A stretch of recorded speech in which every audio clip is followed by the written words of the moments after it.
waxay si xawli u saameynaysaa hooyada Soomaaliyeed ee shalay wiilkeedii isagoo qabbaan ah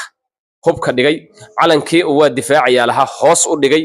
Kenya uu la galay oo aan ogeyna gacmaha taagay maanta ha laga digo tiyo kale in dhacdo ha laga digo wiilkii halka ku dhintay ee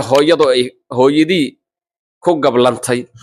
haba yaraatay cid gacan u celisayna inay jirin labadii nin ee dishayne oo madaxooda ku dhintayna ay heshiiyeen oo muufada ay ku cunayaan madaxtooyada reer koonfur galbeedow arrinkaanu idinka ayuu idin yaala wallaahi oo billaahi oo tallaahi ninka kaliya ee gartay kaliya ee garakara Soomaali maskaxdeeda iyo cunsuriyadii iyo cuqdadii la idingeliyana xasuusta ilaahay maqaadana tahay ku dhiiraday oo yiri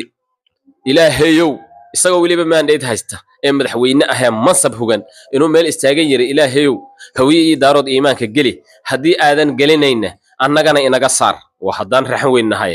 heer Mayland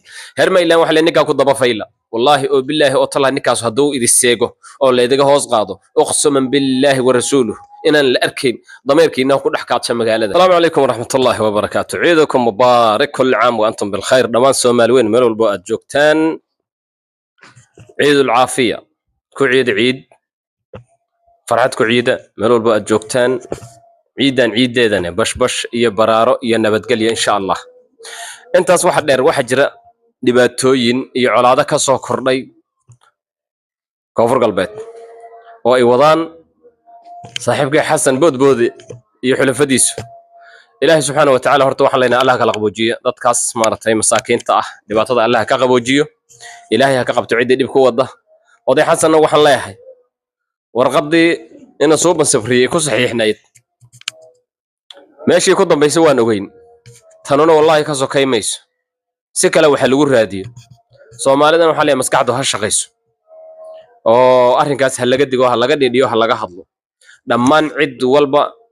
oo nafagu jirto Soomaaliya way saameynaysaa arrinkaas madax kaliya uma taalo waxay si xawli u saameynaysaa hooyada Soomaaliyeed ee shalay wiilkeedii isagoo qabbaan ah hubka dhigay calankii uu waa difaacayaa laha hoos u dhigay Kenya uu la galay oo aan ogeyna gacmaha taagay maanta ha laga digo tiyo kale in dhacdo ha laga digo wiilkii halka ku dhintay ee hooyadii ku gablantay haba yaraatay cid gacan u celisayna inay jirin labadii nin ee dishayne oo madaxooda ku dhintayna ay heshiiyeen oo muufada ay ku cunayaan madaxtooyada ee heshiis yihiin maanta lafta garan ay hoos taala khaas ahaan waxaan u jeedinayaa dardaaran iyo hadal biyo kama dhibcaan ah biritana imaad doona reer koonfur galbeed